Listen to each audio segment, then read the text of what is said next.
Hello, welcome to B for you. ഇന്ന് നമ്മൾ നോക്കുന്നത് ഒക്ടോബർ മാസത്തിലെ 2ാം ലക്കത്തിൽ വന്നിട്ടുള്ള PSC ബുള്ളറ്റിലെ കറണ്ട് അഫേഴ്സാണ് കേട്ടോ. അപ്പോൾ നമ്മൾ ഇതിൻ്റെ ഒരു പാർട്ട് എടുത്തിട്ടുണ്ട് കേട്ടോ. അപ്പോൾ അതിൻ്റെ തുടർച്ചയായിട്ടാണ് ഈ ഒരു വീഡിയോ. അപ്പോൾ നിങ്ങൾ ആ പാർട്ട് കണ്ടിട്ടില്ലെങ്കിൽ ഞാൻ അതിൻ്റെ ലിങ്ക് ഡിസ്ക്രിപ്ഷനിൽ കൊടുക്കാം കേട്ടോ. നിങ്ങളൊന്ന് ചെക്ക് ചെയ്ത് നോക്കുക. അപ്പോൾ നമുക്ക് വീഡിയോയിലേക്ക് പോവാം കേട്ടോ. സൗരയൂഥത്തിൻ്റെ അതിർത്തിയായ ഹീലിയോസ്ഫിയറിനെ കുറിച്ച് പഠിക്കുന്നതിനായി നാസ വിക്ഷേപിച്ച ദൗത്യമാണ് interstellar mapping and acceleration probe. എന്താണ് സൗരയൂഥത്തിൻ്റെ അതിർത്തിയായ ഹീലിയോസ്ഫിയറിനെ കുറിച്ച് പഠിക്കുന്നതിനായി നാസ വിക്ഷേപിച്ച ദൗത്യമാണ് interstellar mapping and acceleration probe. ഇനി ലോക പാരാ അത്ലറ്റിക്സ് ചാമ്പ്യൻഷിപ്പ് ഡൽഹിയിൽ നടന്നു.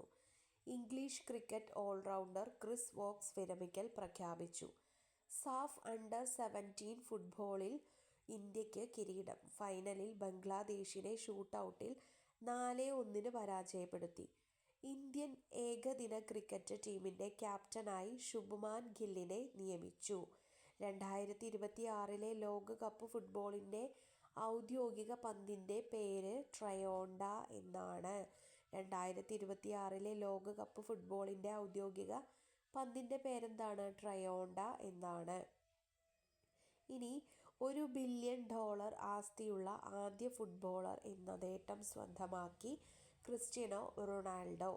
$1 ബില്യൺ ആസ്തിയുള്ള ആദ്യ ഫുട്ബോളർ എന്ന നേട്ടം സ്വന്തമാക്കി ക്രിസ്റ്റ്യാനോ റൊണാൾഡോ.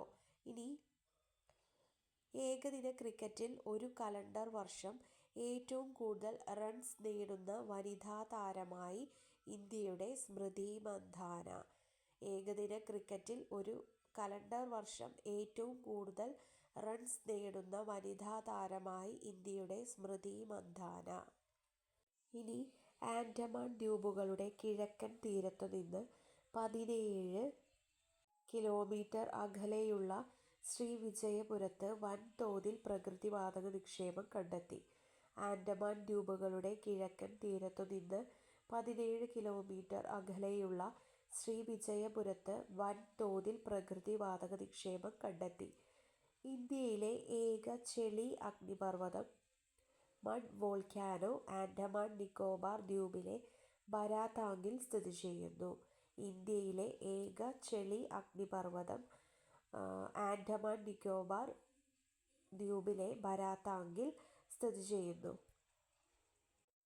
ബ്രഹ്മപുത്ര നദിക്കടിയിലൂടെ തുരങ്ക റോഡ് നിർമ്മിക്കാനുള്ള പദ്ധതിയുമായി കേന്ദ്ര സർക്കാർ. ഇനി ഇന്ത്യയുടെ 2ാമത്തെ anti submarine warfare shallow water craft Androth commission ചെയ്തു. ഇന്ത്യയുടെ 2ാമത്തെ anti submarine warfare shallow water craft Androth commission ചെയ്തു. ഇനി ഒഡീഷയിലെ ബാലസോറിലെ റെയിൽ അധിഷ്ഠിത മൊബൈൽ ലോഞ്ചറിൽ നിന്ന് 2000 കിലോമീറ്റർ ദൂരപരിധിയുള്ള അഗ്നി മിസൈൽ ഇന്ത്യ വിജയകരമായി പരീക്ഷിച്ചു. ഒഡീഷയിലെ ബാലസോറിലെ റെയിൽ അധിഷ്ഠിത മൊബൈൽ ലോഞ്ചറിൽ നിന്ന് 2000 കിലോമീറ്റർ ദൂരപരിധിയുള്ള അഗ്നി മിസൈൽ ഇന്ത്യ വിജയകരമായി പരീക്ഷിച്ചു. ഇനി 6 പതിറ്റാണ്ടത്തെ സേവനത്തിനു ശേഷം ഇന്ത്യൻ വ്യോമസേനയിൽ നിന്ന് വിടവാങ്ങി MiG-21 യുദ്ധവിമാനം. 6 പതിറ്റാണ്ടത്തെ സേവനത്തിനു ശേഷം ഇന്ത്യൻ വ്യോമസേനയിൽ നിന്ന് വിടവാങ്ങി MiG-21 യുദ്ധവിമാനം. ഇനി ഇന്ത്യ പുതുതായി നിർമ്മിക്കുന്ന ഭൂതല വ്യോമ മിസൈലാണ് അനന്തശസ്ത്ര. എന്താണ്? ഇന്ത്യ പുതുതായി നിർമ്മിക്കുന്ന ഭൂതല വ്യോമ മിസൈലാണ് അനന്തശസ്ത്ര.